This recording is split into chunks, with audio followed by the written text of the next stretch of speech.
The discovery of oil should be a ticket to permanent prosperity. It's the ultimate national lottery win, a geological jackpot that promises to fund schools, hospitals, and infrastructure for generations. Yet if you map the world's largest oil and gas discoveries against the long-term stability and wealth of the nations that found them, a disturbing pattern emerges. For every Norway that managed its windfall, there are a dozen countries where the treasure became a curse. The money flooded in, and then everything fell apart, not despite the wealth, but because of it. This is the energy historian, uncovering the hidden systems that power civilization. We need to start not with a map of oil fields, but with a single devastating number. 83%. That's the percentage of countries classified as resource-rich that, according to decades of World Bank data, have lower per capita incomes today than countries with similar starting points that discovered nothing. The oil didn't just fail to make them rich, it actively made them poorer than if they'd been left alone. This isn't about corruption, though that's always present. This is about a systemic infection, a financial and social disease where the very mechanism of wealth delivery dismantles the nation it's supposed to build. Take Venezuela. In the 1950s, before its oil boom truly accelerated, it was one of the richest countries in the world on a per capita basis. Caracas was a gleaming modern capital. It had a growing middle class, a functioning democracy, an infrastructure that was the envy of Latin America. The oil money was the rising tide, and it seemed it would lift all boats indefinitely. Then the tide became a tsunami. By the 1970s, oil revenues constituted over 90% of the country's export earnings. Every other industry, agriculture, manufacturing, even basic consumer goods, began to wither. Why build a farm or a factory when you can just sell more barrels? The system creates a single, overwhelming point of failure. The national treasury becomes a direct pipeline from the oil field. This rewires a country's entire economic nervous system. The state no longer needs to collect taxes from its citizens or businesses to function. It simply needs to control the wellheads. This severs the fundamental social contract. In a healthy state, the government provides services in exchange for revenue from a productive society. It has an incentive to foster that productivity. In the petrostate, the government provides subsidies in exchange for political loyalty. Its only incentive is to maintain control of the resource. The money doesn't just distort the economy, it vaporizes the very concept of a productive economy. This is the first high-impact realization.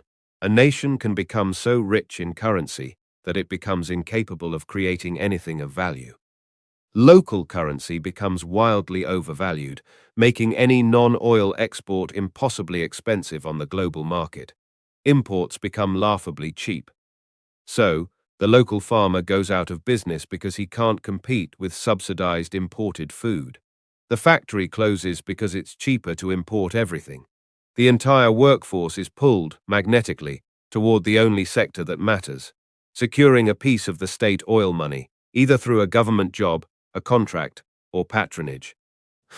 Now, look at this pattern across time and geography. The Dutch discovered massive natural gas deposits in the North Sea in the late 1950s. By the 1970s, the flood of export revenue caused the Dutch guilder to soar in value. Dutch manufacturing exports, from electronics to machinery, suddenly became too expensive. Factories closed.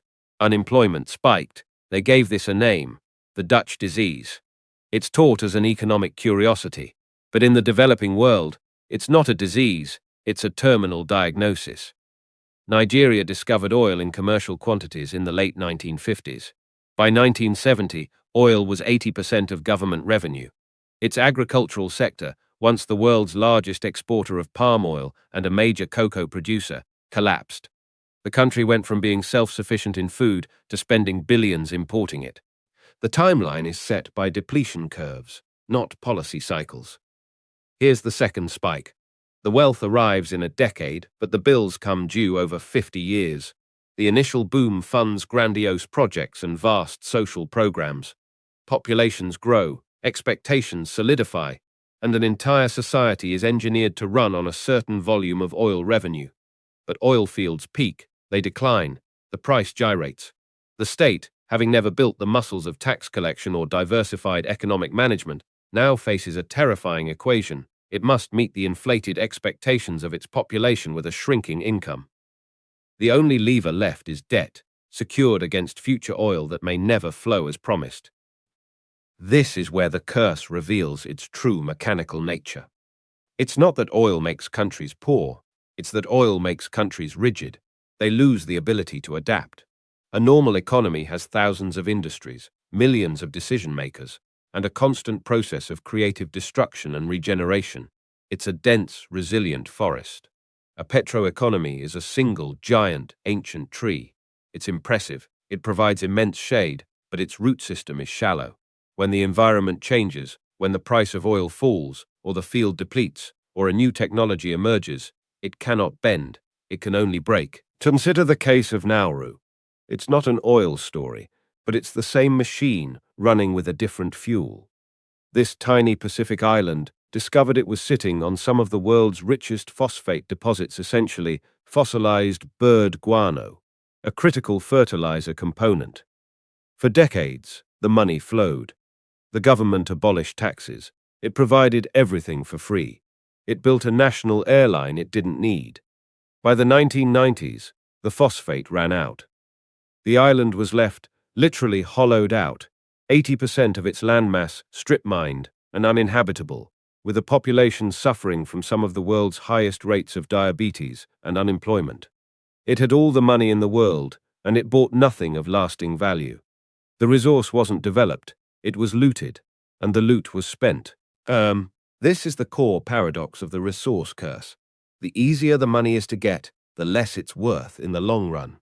Norway is the glaring exception that proves the rule.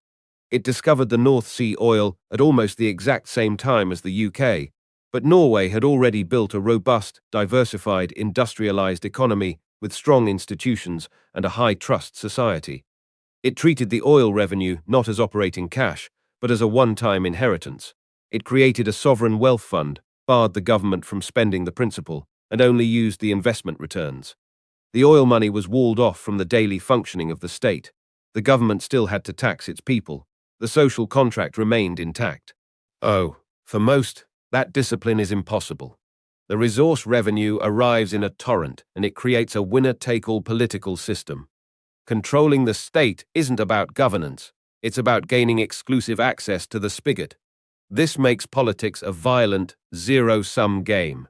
Coups, civil wars, and authoritarian crackdowns aren't bugs in this system, they're features. Look at the map of major oil producers in Africa and the Middle East. The correlation between hydrocarbon dependence and political instability isn't coincidental, it's causal. The prize is too concentrated, too easy to steal, and too vital to lose. So we arrive at the counterintuitive answer the title promised. Countries don't lose everything after finding oil because they mismanage the wealth. They lose everything because the wealth manages them. The oil state isn't a government that has oil. It is an oil extraction apparatus that happens to govern a territory. Its entire institutional architecture, its laws, its borders, its security forces, its foreign policy is optimized for one thing: the uninterrupted conversion of underground hydrocarbons into above-ground cash for the ruling coalition. Everything else, education, healthcare, legal justice, infrastructure beyond the pipelines, is a cost center, a form of appeasement to maintain the peace required for extraction. This leads to the third, brutal realization. The most valuable thing a resource-cursed nation produces is not oil. It is poverty. It exports crude and imports destitution. The final product of this system is a hollowed-out geography, a dependent population, and a political class whose sole expertise is in rent-seeking. When the oil runs low or the price falls, what's left isn't a struggling nation. It's a bankrupt corporation with millions of angry shareholders who have nowhere else to go. The modern twist is that this curse isn't confined to nation-states. We can see a micro version of it in regions within stable countries. The shale boom towns in North Dakota experienced it. Massive short-term inflation, the destruction of local businesses that couldn't compete for labor, a surge in social problems, and then a bust that left behind debt and broken infrastructure. The wealth came and went, and the community was left less resilient than before. The system operates at any scale where easy, concentrated money overwhelms slow, distributed productivity. This forces an uncomfortable reframing. We often ask, why can't these countries get it right like Norway? That's the wrong question. The right question is, what does the oil money immediately destroy in a society that makes becoming Norway impossible? It destroys the need for a social contract. It destroys the incentive for a diversified economy. It destroys the political feedback loop that holds leaders accountable. By the time the money starts flowing, the country is already on a different trajectory, one where the laws of economics are suspended and replaced by the laws of geology and patronage. The stability we see in a petrostate is not the stability of a healthy society. It is the eerie stillness of a system in equilibrium with its own decay. It is funded for now, but it is not building for tomorrow. Every dollar from the ground is a dollar not earned from the ingenuity and labor of the people above it.